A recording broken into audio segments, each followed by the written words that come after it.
அப்ப கிளி ஜோசியம் பார்க்கும்போது எங்க ஊர்ல ஒருத்தர் வராரு, பச்சை கிளி இது பண்ண ஒரு கூண்டை தூக்கின்னு வராரு. வந்து உக்காந்தாரு.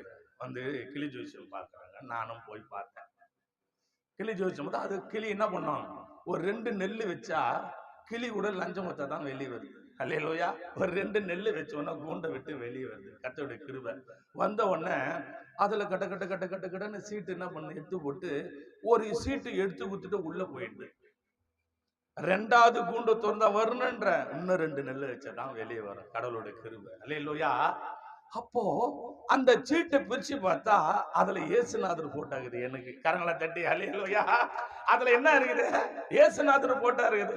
இயேசுநாதருக்கு நமக்கு சம்பந்தமே இல்லையே. இயேசுநாதருக்கும் நமக்கும் சம்பந்தமே இல்லையே. என்ன இது கடவுளுடைய கிருபையில பாருங்க.